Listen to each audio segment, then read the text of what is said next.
Hello, everyone. Welcome to another episode of Everything Vive. Got another game talk for you today. I am Zane here with Ronnie. Ronnie, how's it going, man? It's going great. How are you? Doing good. Well, it looks like you and I both have a busy morning, so let's just jump straight into it. I usually kick it off, but I'm going to have you go first today. You played a couple games this week. Which one? Let's do Pearl first. Sure. So both of the titles or experiences I'm going to be talking about today, I wouldn't characterize so much as games, but they're both VR experiences of a sort. This first one, Pearl, isn't even really an interactive experience per se. It's a little interactive, and I'll get into that in a bit. But it's more of a passive but very cool VR experience. So it was developed as a 360 Google Spotlight story, and it, as far as I'm aware, it exists both on the Google VR platform as well as the Vive. So I actually found out about it through Viveport. It was a Vive Developer Award nominee, and it's directed by Patrick Osborne, who I believe is an Academy Award winner. He had directed a Disney short called Feast, and that's how I would kind of explain Pearl as an experience. It's almost like a short feature film, kind of like one of the shorts that Pixar would put together. It's based around music, and you're following a father and his daughter as they grow up over time as kind of road musicians, and it's just very, very interesting. It's a very emotional piece, and you are basically a passenger in a car with them as they kind of go through their road trip of life, I guess you would call it. Because, I mean, it starts off with just the father, and then it eventually expands to the daughter, and you see her kind of grow up and experience, and it's all put to music. And at the end, you kind of have that, you kind of see where everything's progressed with the two of them, and how their lives have both revolved around, I would say, music, and also around the car and their guitars and a couple of other things. So it was really neat. I thought the animations were great, and the reason I wanted to showcase this on today's podcast was because I thought it was probably one of the best narrative-driven short experiences that I've seen in VR so far. It shows you what can be done with talented directors and talented artists in this space. I did feel like because it was not really a room scale experience, it was more probably initially designed for like a Google Cardboard type experience or something like that. I did get a little bit, I didn't feel so great near the end of it, just because I'm not used to sitting in one space with the Vive on and kind of experiencing stuff that way. I like to move around more, so that was one. But I think anyone that's more used to sit down experiences or even the Oculus Rift will be pretty used to that. And I think it's free, so I'd recommend everybody definitely check it out. And it's an alternative. I think it hits a pretty good medium between what I consider not to be great VR experiences with most 360 videos, and this type of content where it's actually modeled in 3D, at least on the Vive it is, and it's modeled really well. Everything looks great, and most importantly, it's the story at the end of the day that you remember when you try it out. So the reason that Pearl kind of stuck with me even after experiencing the next game that I'm going to talk about, or the next experience, the story and the emotions that I felt with Pearl kind of hit me the hardest, and that's what good storytelling is all about. So Cool. Well, so you said this one's animated then, right? yeah, so it is computer graphics, but it has a very like Disney Pixar-ish art style to it, and it is cartoonish. So it reminds me, like I said, I know it's it's probably more on the Disney front, since I don't believe it was done in conjunction with either of them, actually. But like I said, the director Patrick Osborne has experience directing Disney shorts at the very least. I don't know his full background, but so it reminds me. It reminds me a lot of those short Pixar films, actually, where feature films, where you have a 10-minute or so kind of animation that gets a feeling across, or a basic motif. Yeah. No, because I remember I actually talked about All You Met, which is another animated feature a couple weeks ago, and I'm curious to see how this one compares to that, because I think that one originally came out for Oculus way back at the beginning of this year.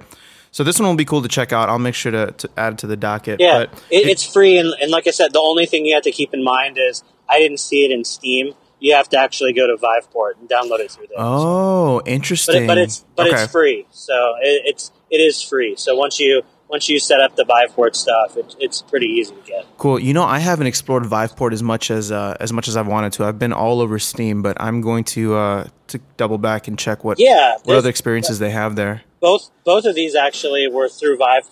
I got them through Viveport, because I got the next experience I'll be talking about when it was on sale at the Viveport launch. And actually, I mean, these are my first main titles that I've used through Viveport. But Viveport seems pretty slick. It works really well once you get everything actually running. So I'll have to show you if you're not able to kind of get it up and run. I'll show you through it, because it is worth, definitely, any Vive owners out there that haven't checked out Viveport yet. I think they showcase a lot of their titles pretty well, and it does work pretty fluidly. So cool. No, I'll definitely make sure to check that out this weekend. Awesome, man. Yeah, I'm excited to see different mediums coming up, because again, this is it's all really cool and really relatively new right now. So. Well, speaking of something very new and very cool, this has actually been exploding on the Reddit forums for Vive, and I texted you about it yesterday, Ronnie. But Google Earth VR, and it sounds simple, but it's probably one of the best, if not the best, experience I've had in VR so far. Wow. Yeah, I mean, we've been talking about virtual tourism, and like this is it. I mean, yeah, obviously you can add on to it, but I mean, just imagine Google Earth on your computer and then being able to be there in human scale, or looking at something from bird's eye view, or just being able to go anywhere in the world and experience it as if you're there. You can one of the slickest features that I think, which was totally unexpected, was you can control the time of day. You literally point your controller at the sun, and you could be standing at like the Grand Canyon or on a beach in California or anywhere around the world, and then you can just drag the sun at any point for the time of day, and you have a snapshot of like that place or that location for anything. It's really incredible. It's hard to put into words, which is I guess common with a lot of these VR experiences, but Google Earth, you got to check it out, man. It comes with like a bunch of different cinematic tours. It has like pre-selected destinations already all around the world. So I mean, you can do those. I've been exploring those, but even more so, like I have friends and family in different places around the world, and all I'm trying to do right now is I go and like literally stand outside their house or something, whether it's That's so cool. Japan, Philippines, you know what I mean? Like it's so cool to just like be there again. Like it's almost like reliving like my trips to different places around the world. How is it like? Because I haven't tried it out yet. When you do find a location, like let's say, I found the house that I grew up in, on Google Maps or whatever. Once you get the street level ground map, what does it look like, and how are you able to move around, or what is it? What's it like? Yeah, no, you can move around like 100%. I mean, so the movement, it's not like it's not teleportation, so it might give you a little motion sickness just to get used to in the beginning, if you're just kind of moving along the world. But I would say some of the I don't want to say animations, but some of the art or whatever it is, it's not fully rendered, at least not in my system. And I feel like my specs are pretty good. So I don't know if it's just a matter of they're working on it, but when you're standing like, so my favorite right now isn't necessarily on human scale. It's more so like Godzilla scale, where I'm walking through like downtown Chicago, the size of Godzilla.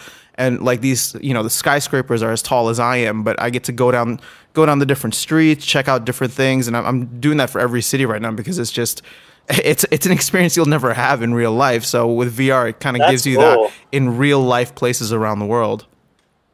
Well, that's really, I was already going to download it when you had mentioned it, the other day. But now I'm even more excited about it because I wasn't sure. I was just kind of picturing, the pulled out globe view and like all of that. Like I didn't really think about all the full potential of something like that in VR. Well, no, it's amazing because you can go from that full like globe view where you're rotating the globe to like find a different country around the world.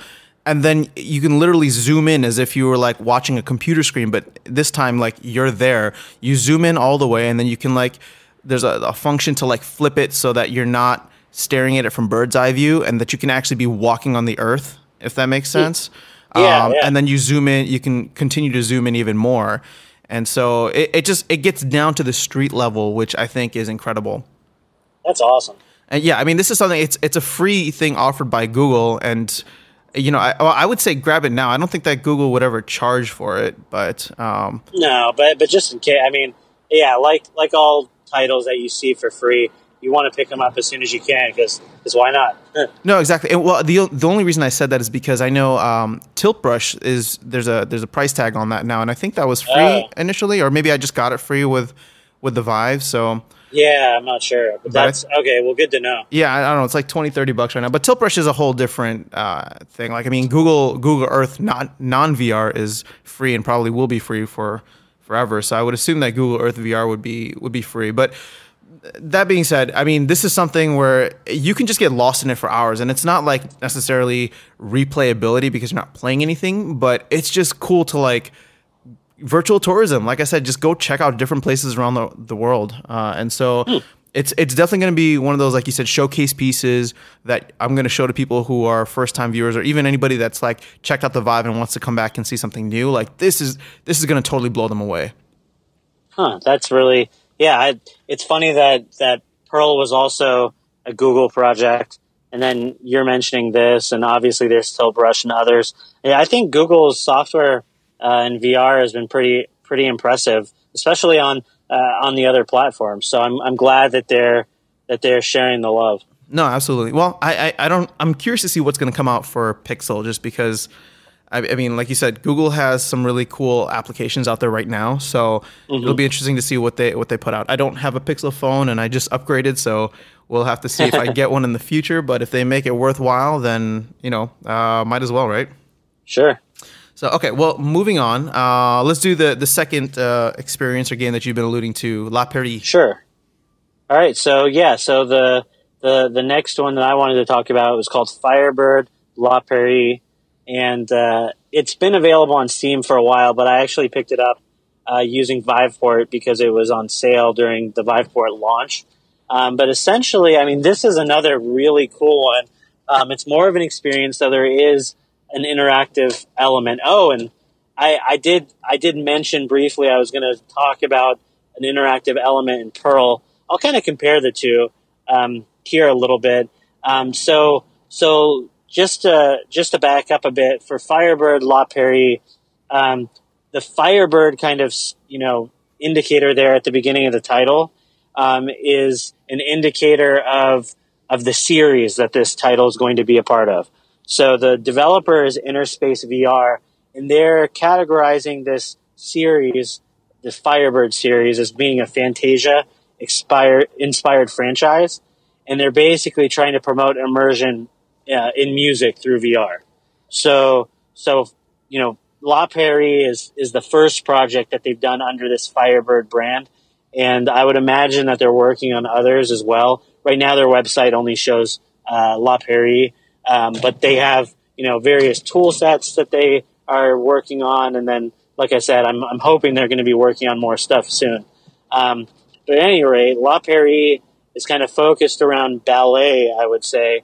And I'm not sure exactly what the background is for the music, but I'd be interested. I know there's some behind the scenes footage, either available in game or online. I'm gonna have to check that out soon. But essentially, you're being guided through a story that goes along with some kind of really beautiful music, visuals, and then dancing. I would say is kind of the most striking part of it, because there are characters within the experience that do ballet dancing basically around the player and some other things. And I will say that I don't know much about ballet, and the art behind this game, while incredible, is not something I'm quite used to. So I don't know if I'll be describing it,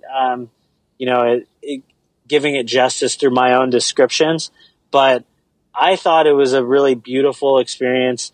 It was very atmospheric. I thought they did a great job of creating different environments that you'll kind of appear and disappear out of throughout the songs. They kind of play different. It goes along with the narrative. I don't want to spoil it too much, but there's different sections throughout the narrative that lead up to kind of a finale, and then you get to make a decision.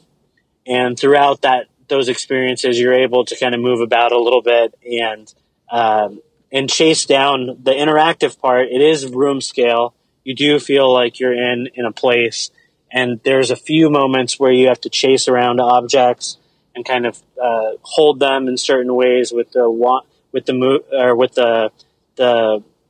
Vive controllers, and all that stuff is done really well, and I thought it really added to it. So as opposed to Pearl, which was very stationary, you're just sitting there.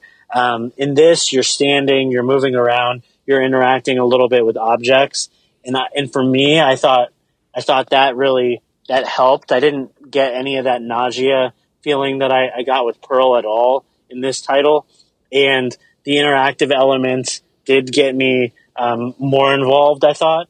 The interactive parts in Pearl that I had mentioned before were more in line with how the story progresses. So you weren't actually able to use the controllers or anything like that in Pearl. It was more along the lines of, if you were moving your vision in the game and you focused on certain objects longer than others, that sometimes the experience would kind of extend a little bit to let you take in some of the extra details. So that was the extent of the interactivity in Pearl. But in this, you're actually, like I said, working with the controllers and other objects. So overall, I thought it was great. If it was free, oh my gosh, it would be incredible. Well, you got it for $1, right? I got it for $1, which was, man, a steal. That was during the launch of Viveport, I think.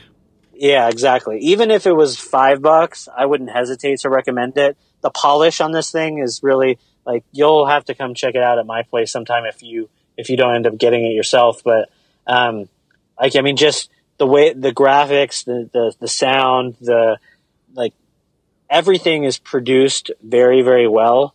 So on one hand, I understand why they have to charge, but for the length of time that you're able to experience this, I think $10 is a little much, and that's what it's going for right now in both Viveport and Steam, as far as I know. So that is a little bit much. I think if you like ballet, if you're one of those people that just can't get enough of those short experiences that are done very well in VR, then this is something you might want to check out, because, like I said, I mean, it's second to none in terms of how the polish on this thing, and how, I mean, it does feel like the production values are worth the $10. I just think that it's just a little short, and the replay value is going to be fairly limited. But that's fair. Yeah, but with that said, I mean, it is extremely well done. And I actually, after trying it, I went and signed up on Interspace VR's website to get newsletters and such, because I'm really interested to see when they release their next projects, because I was really impressed with this piece of work. So. All right, well, we'll keep an eye on this, and especially next week. I think next week's Game Talk episode, we'll have a lot of fun, maybe just diving through whatever is on sale on Steam, because I think they usually have sales. And so with Black Friday being as big of a doorbuster as it is, I'm hoping that maybe something like this will be on sale as well. Yeah, that would be amazing. So, all right, well, I got one more quick one for you. One is called Evolution VR, and if you've ever played the game Spore, which I haven't, but I saw in the reviews that says this game is a tribute to it, and the basic premise is that you're put into an alien world. It looks like you're underwater, and you get to control your own little creature, and you just have to work your way to the top of the food chain. And for every smaller animal you eat, you get to customize different body parts, adding on, fins to swim faster, adding on bigger mouths or beaks or something like that, so that you can eat animals or protect yourself from animals that try to attack you. And it's definitely one of those games that kind of just came out of nowhere. It's free on Steam. Like, again, I will say I just go through and download every free experience that I can. So it has more playability and more content, I feel, than a lot of the paid games that I've tried out there. And so this is just an easy one that I'd like to recommend, because I got lost in it for about an hour yesterday after just downloading it randomly. And it's fun, and I think there's even more that I can do, in just the hour that I played yesterday. So we'll definitely see. I'm hoping that they'll add more to it, but if you're a fan of just a cool, different type of experience, or if you've ever played Spore, this is a cool game for you to check out. So, you got anything else, Ronnie? No, that's it. And actually, I'm definitely going to have to try that one out. That sounds really, really cool.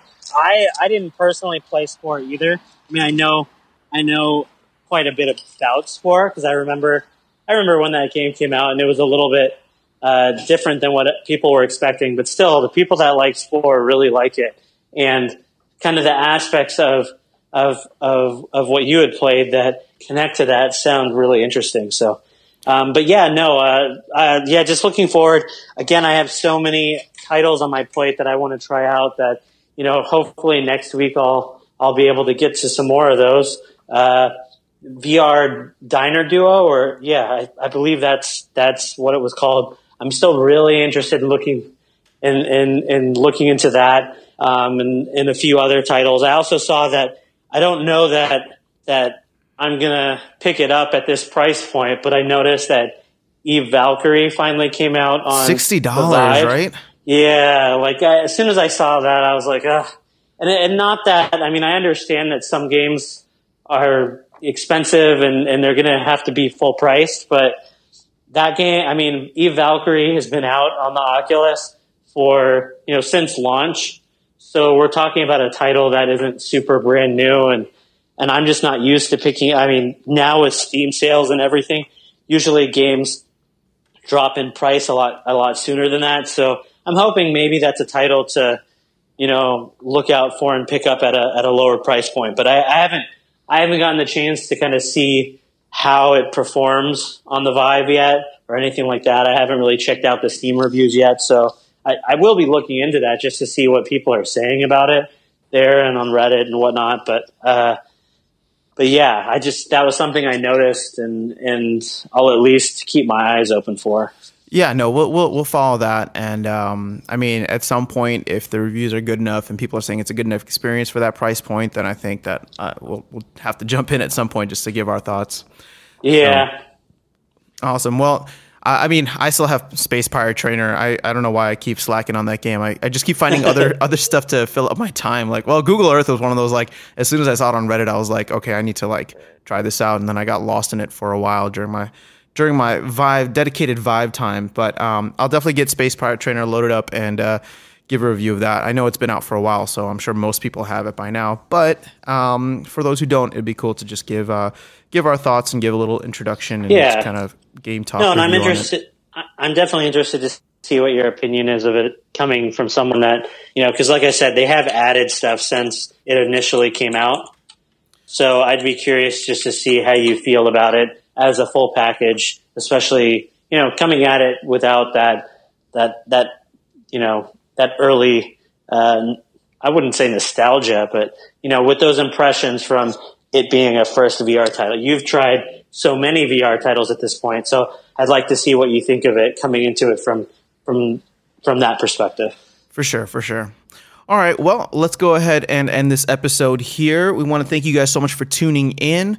Again, we are on iTunes, Stitcher, and we are posting these on YouTube as well. So for anyone who prefers YouTube, we're posting this along with some gameplay videos and trying to grow that channel out. So leave us a review, subscribe on iTunes there or on YouTube, and we'd really appreciate it. And definitely give us feedback. We love hearing from you guys, and it's been awesome so far, just connecting with so many Vive owners and so many different developers actually around the world. And so with that, I hope you have a fantastic rest of your Friday and a great weekend. And we will talk to you again on Monday with some more Vive and VR news.